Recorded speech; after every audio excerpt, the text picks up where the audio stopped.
Now, I've heard about the Payday franchise for the longest time, but never got round to checking any of the games out. Payday 3, the most recent entry in the series, didn't have the best launch, and from what I've heard it still isn't great. Eventually I will be playing that title as well, but for my first experience of Payday I thought 2 would be the best start, and what's funny is that Payday 2 has a higher average player count than 3, so it's of course doing something better, so it'll be interesting to sort of compare the games later down the line. So for anyone that isn't familiar with the series concept and genre, Payday is a first-person shooter where you take on various heists and crime-centered missions, being able to play on and offline, so whether that be co-op with friends, online matchmaking or AI teammates, and that is the entire theme of the game, simply performing heists over and over. And I think what makes Payday 2 so different to other online FPS games is what Starbreeze did for the replayability, which is clear with how much the game holds up now over 10 years later. So although it's a fairly straightforward concept, it doesn't become boring. So if we focus on the amount of perks and skills you can unlock and switch out in the game, this is where you can really customize your gameplay style. So there's 5 skill sets: Mastermind, Enforcer, Technician, Ghost and Fugitive, and then even in those sets there's multiple trees. So Mastermind includes Medic, basically healing and reviving, Controller is for keeping down hostages and teaming up with police, and then Sharpshooter is all about sniping.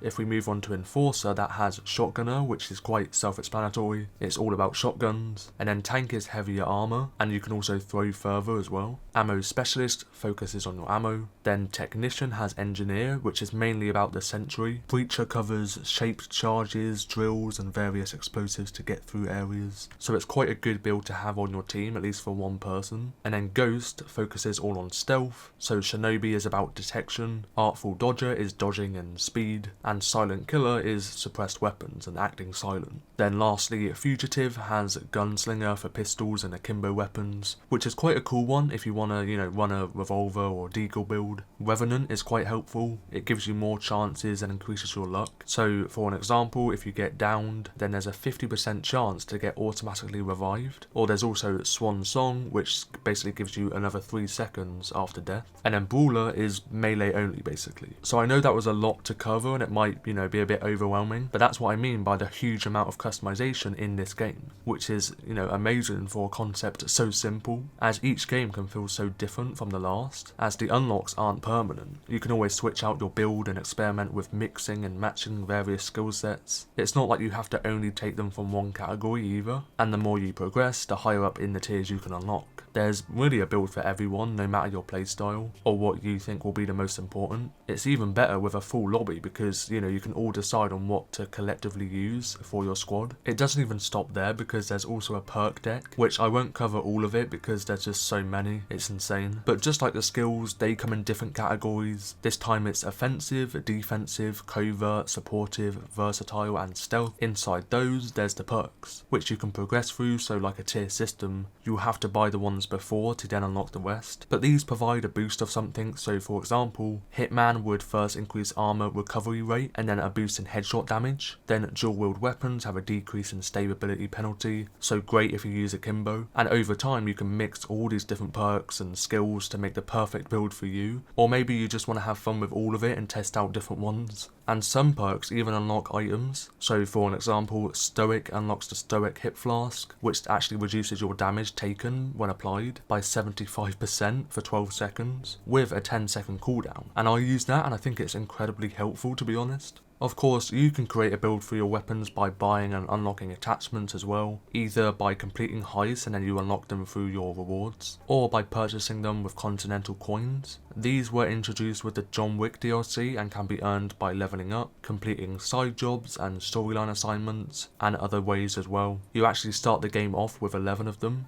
I wouldn't recommend, spending them all straight away because they are more of a rare item, and there's a good amount of mods you can use and improve your weapon with the usual gun attachments you'd find in any other shooter game. You can save these builds and cycle through different ones without having to remove the mods each time and then add them back on, because when you do, you don't get refunded. You can also create profiles to save your entire inventory, including your chosen skills and perks, which you can switch through at any time. In terms of the weapons themselves, there's a giant selection you can choose from, again by unlocking and purchasing. So there's the usual ARs, shotguns, LMGs and snipers for your primary, and then pistols and SMGs and other specials in your secondary. However, if you use akimbo versions of those weapons, then that will count as a primary weapon. Specials include flamethrowers, crossbows and a bunch of fun DLC weapons. As I mentioned earlier, your perks can also unlock items, and these are in your equipment. Others are unlocked at the start or by progressing through the game, most of them tying in with skill sets. So the ammo, armor, body and doctor bags, which can all be upgraded in some way through the skill tree. Then there's ECM jammers, sentry guns, trip mines, etc. Having all this customization and variety of weapons to then implement into your build, it really is endless, and as I stated, the main reason why this game is still so active. But also the heists themselves, they continue to update the game by bringing out new DLCs and maps with new outfits, weapons, masks, etc. I mean, the missions themselves are fun and varied anyway, so to mix that with the gameplay customization, it just makes the game so worth playing after so many years. I mean, the heists go from bank robbing, art galleries, car shops, the White House, jewelry stores, malls, escorting Mr. Pink from Reservoir Dogs. That's right, there is a Reservoir Dogs mission in this game, with a complete replica of the warehouse. As I mentioned, there's been tons of DLCs over the years. Like I said, John Wick, Goat Simulator, Hotline Miami, Scarface, H3H3, even a nod to the Russian Badger who managed to get the comically large spoon into the game, and if you get 100 kills with it, you unlock the comically large spoon of gold. I mean, it's just amazing. Now the enemy types are also vary massively, from their playstyle to their difficulty, and the missions difficulty are scaled by the number of skulls, and I was quite surprised at how difficult it becomes even if you go up by 1 or 2, so it's good to sort of,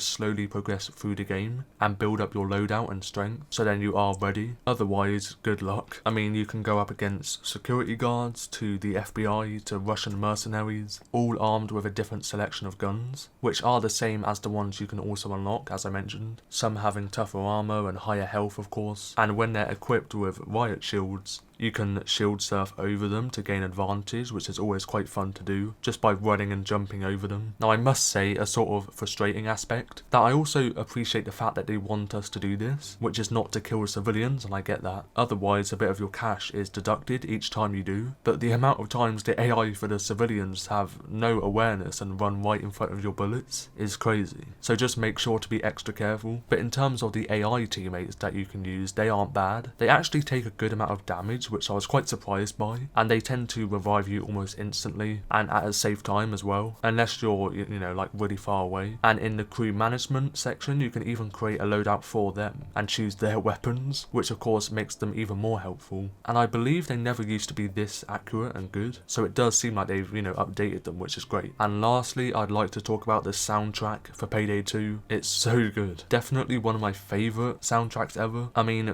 mixing that intense heist music with an incredibly fun gameplay just makes you feel like a boss. There's also such a good variety, tons of songs that also have been added to over the years with the many DLCs. I honestly think the OST would be a good enough reason to play this game, and I'm sure it has attracted many players. And that's where I end my review of Payday 2 in 2024. I had a ton of fun playing this game, and I'm glad I've checked it out now. I feel like now is the best time to play this game, with the amount they've added to over time, so even for players that have already played it, I recommend coming back to it. And what's great is that it's still incredibly active, so if you did enjoy this video, then let me know by tapping that like button below. And if you enjoy single player and some multiplayer games now, then that's what this channel focuses on. I have many reviews on a variety of games, and there will be a playlist of a series I've done in the description. Also, if you'd like to support the channel by becoming a member at either level 1 or 2 to gain access to many perks, then tap the join button below, or there'll also be a link in the description. Thank you all for the support and watching until the very end. That was Payday 2, and bye bye.